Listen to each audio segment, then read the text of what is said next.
So here we have one of the ornaments that was actually survived my 10-year marriage to the grandiose narcissist. You don't hear about him. The last decade was a waste of time, but a big learning lesson in the last kind, the vulnerable narcissist, the kind you almost die. But they're the most intense because the sex is the best, and I thought that he was the one. But let's take a look here. So I got this tree years and years ago because it was a fun little display thing for my office. Yes, and this is a painting of me, and it was done by Richard Garrison, and he and his wife now live in Chapel Hill. It was done in 2003, and I was married, and his wife and himself came over, and I posed in the backyard, and I'm sitting, and this is the only painting that shows a resemblance of me, only I teased him and said, "Oh, look, the cleavage. You know mine's not that big, don't you?" We laughed. But in truth, I have very developed pectoralis muscles. And in my very first video, if you click on me, and then you click on videos and put them in the order of most popular, my very first video on there is that one, when I was in Virginia Beach. And when I met this person, I went to her healing thing at the VAE, the Virginia, let's see, it's a Center for Enlightenment, Research and Enlightenment, Center for Research and Enlightenment, and it was started by Edgar Cayce's people. And so I'm going to be listening to this and some Christmas music today. So this is these right here, when the ex in 2009, when I left, I said, "Oh, I forgot my Christmas decorations." And he says, "I'll leave them on the porch in a box." And they were in a box, all right, only they were all missing. And my neighbors told me he burnt them in the fire pit. And they were wooden. So this one right here is a new one I got. It's a little teddy bear. And this right here is an earring that I actually found on the ocean of Newport, Rhode Island's Middleton Beach. My brother lived in Middletown, Rhode Island. Well, he was a contractor. He's now older and doesn't do that anymore. But this right here, I found two earrings side by side, and this is a real shell, and the other one actually broke. And then this earring is a jade, and I lost the other one, so it's now a decoration. And I found this too. So I bought these cute little ornaments. And so, okay, the Victorian ladies, they were the only ones he didn't destroy, and I couldn't understand why. Why would he give me my Victorian ladies and destroy all the others? Now, he had slight autism and Asperger's. So there's no talent with these types. You know, what goes on in the hearts and minds of men? But whenever I've had to leave them because the cruelty with being with them went too far, they would just, of course, live up to their established modus operandi and be, cruel. So this is a new little shelfie I got her.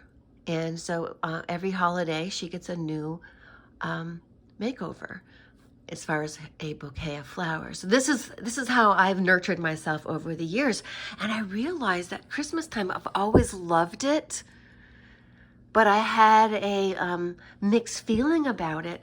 Why? Because my mother used to buy us things I didn't want, and then I'd have to figure out where to put them in the closet.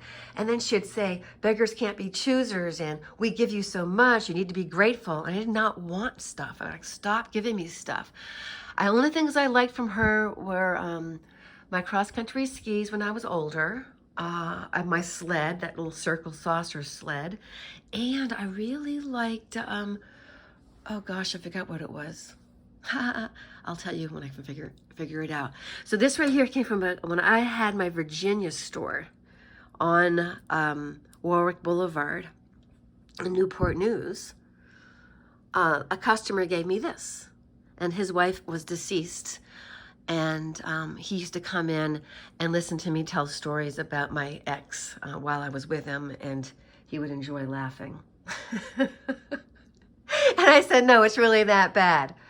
Okay, here's a good story for you. The people were like, yeah, what's narcissistic abuse? What can they possibly be like? All right, well, listen up. Here's the story. I may have told it before, but every good story told once is worth retelling. So, pull up a cuppa. I've got a story for you. It's going to be a short but sweet one. Okay, so I drive in. Okay, I'm getting ahead of myself. I'm living in Virginia. And I'm trying to get my guy out of the bar, and he won't. And there's a back room where they smoke with a ventilator. And then there's the area where I sit, which is in the front. I can still see the sun as it goes down, because he starts drinking early, and then it gets dark, and I'm waiting and waiting and waiting for him to come out. Well, meanwhile, they're feeding me beers. They say, hey, do you want one? I'm like, yes. Well, these are like Victory Golden Monkey. They're extremely strong, and I'm getting 16 ounces. And I have 3 of those, and then I have 4, and he's still not coming out. And I say, tell Van I'm gone. So I leave, and I go walking home. Well, I'm so drunk. I'm wearing Dansko platform shoes, and I get almost there, but I decide I'm going to start trotting. Well, I remember seeing the pavement coming closer and closer to my face. And I face planted. And I came home, and I'm walking by Trina's house, and she's like, God, are you okay? And I said, yeah. She goes, where's Van? And I go, oh, he's at the bar. I can't get him to come home. I decided to walk. And she's like, do you need any help? Oh, no, he's a cyclist. He used to be. He's now fat and out of shape and smokes cigarettes. But at the time when I met him, he was Harlequin. I guess it's, my lust. I got punished for it. But anyway, back to the story. So I go, he's got all that. He's got kits. He's got kits for me. I'm all good. He's got Band-Aids, gauze. So I go trotting home, but I'm walking tentatively because I have an injured knee. I can see it's bleeding. And then my face, I can feel the blood. I come walking into the house. And the ex is there. I'm living there still, okay? So he says, what happened? I go, I fell. Did anybody see you? I go, yeah, Trina did. And then he goes into a rage. Now, he's a narcissist. He's not concerned about me. He's concerned about how he looks. That's narcissistic abuse. Do I have to prove it even further? All right, here's what he does next. He goes into my closet because we had his and her rooms because his snoring was so bad. So bad. And so I would go in there, and I also, he was for somebody who claimed his wife, ex was the one who gained a lot of credit card, amassed, a balance. He was a clothes horse. He had so many clothes, and they weren't just any brand. They were name brands. The kind with the alligator on it and stuff, Polo. So he had some nice threads. There was no room in his closet for my clothes, so I had to have my own little closet. Now, this was a small closet. It was like a coat closet. It was an old-fashioned house. You walked in, but it was deep, and it had a nice bar across. And it was on both sides, left and right, when you walked in. Well, what does he do? After I'm standing there bleeding, thinking he's going to help me, he's the guy that used to rescue people. He told me all about how he would stop riding in the race to help his buddy and bandage him up and help his bike get back on the road, blah, blah, blah, blah, blah. Not to their significant others. You get the shit, if anything at all. So not only does he go angry, apeshit. What? Trina saw you? Yeah, I gotta get some iodine and some gauze. And he then goes into my closet, grabs armload of clothes, throws it up into the air. Not just once, but another time and another time. And I'm like, shit.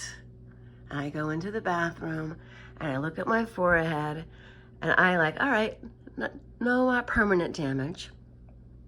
But that experience with him, oh yeah, it gave permanent damage to the relationship.